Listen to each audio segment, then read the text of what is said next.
Well, I suppose the seeds for the project were set in 1980 when I crossed the Atlantic in a small boat, skippered by a man called Bill Verity. Bill Verity is a man who built the Brendan boat here up north and sailed it across to the Bahamas. I found myself living here in Fenit, and over the next 20 years I realised that just half a mile from my house is the place where Brendan was probably born. And I realised that Kerry people and other people knew very little about Brendan. So came the millennium and I got the idea that maybe we should do something to honour St.Brendan, to make him better known. One of the first things that we talked about, I think, as I recall it, was that we didn't want to make it an overly sacred and sanctified imagery. We wanted to portray him for the kind of vital, heroic individual that he would have had to have been. And it was that really ignited my imagination, and I thought from there, well, I sort of got just the kind of thing I want, and knowing Gearoid as I did at that time. One of the interesting things was we talked about am I saying it right, the Donoghue? Donoghue agus Tighe. The old Fenian method of fighting. The knee towards the battle and the rear foot against an obstacle so there could be no retire. No retreat. No retreat. So that's why I asked Tighe if he could incorporate that. Okay.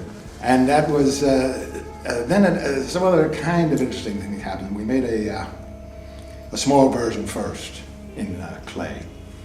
And I remember Gearoid coming out, and it was very nice, you know, when you have someone who doesn't have to say much, but whose eyes just light up a little bit. Mm-hmm. And that was a great boost.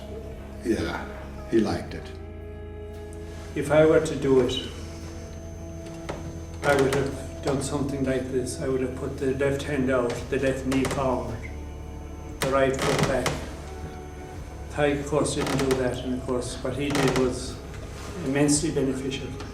He put the right knee forward, put a twist in the body, so it gives a much more dynamic aspect.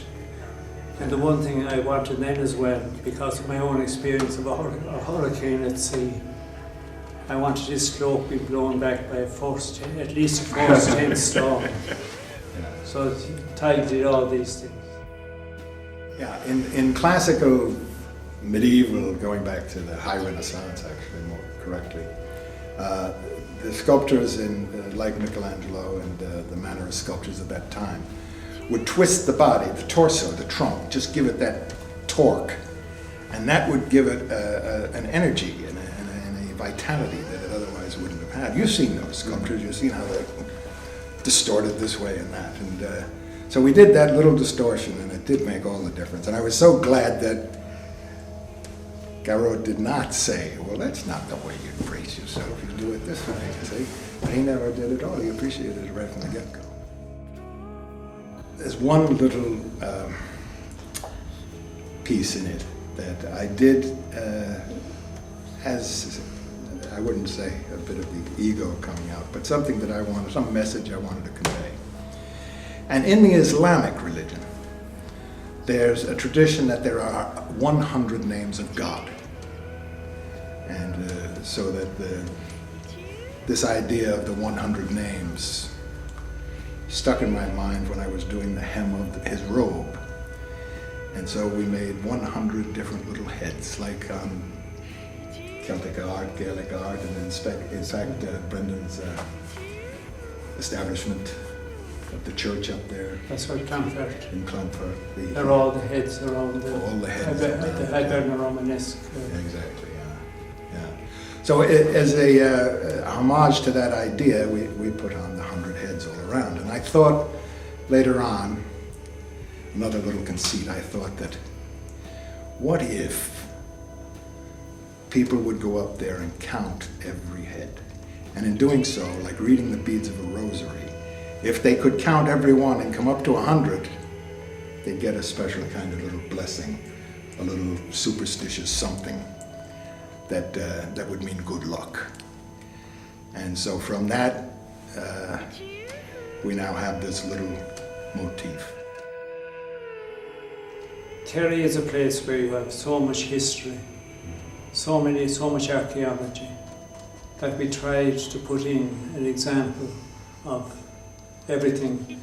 Not everything from Kerry now, because we went back to 4000 BC to New Grange, Brunavonia in County Meath, where the whirls are the whirls that represent unending eternity, as I put it.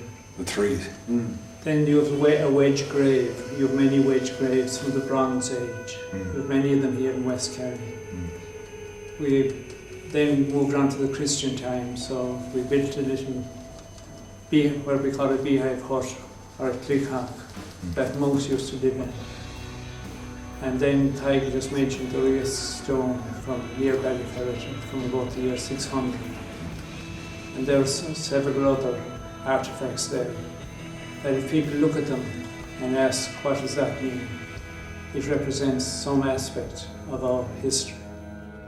Sometimes I have said that if you're not used to going to sea, you can't understand Brendan.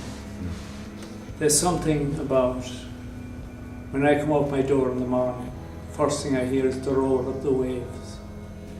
And there's a call there. Strangely enough, the word church appears in the gospel only twice. Ecclesia, a calling out. So church is a calling out. And the sea calls to you. It called to Brendan. And that's where he went. Another thing about Brendan, and I might just put it in here, Krakatoa blew up in 536 AD. Krakatoa is out in the South Pacific. The Irish annals record that for the next 2 years there was no bread in Ireland. Leon gone around. Brendan's people left here at that time probably because of hunger. They went up the Shannon, up to Roscommon and Mayo and Galway. Brendan followed them, which is why he founded his major church in Clonfert. Plague struck. Tiernan of Clonmacnoise. Clonmacnoise was possibly the greatest of all monasteries. Tiernan died at the age of 34 in 544 of plague. Fenit of Clonard was the teacher of Brendan and of so many of the other saints of Ireland, died in 548 of plague. So when we think of those times, it wasn't easy going. It was barbaric, both from the point of view of the weather, the point of view of the hunger, the point of view of disease. So when we think of them, we don't think of them as just easing their way through life. Yeah, it wasn't an adventure. It must have been a tremendous undertaking just to stay alive. So that's what Brendan means to me. Somebody who had the courage to come through it all.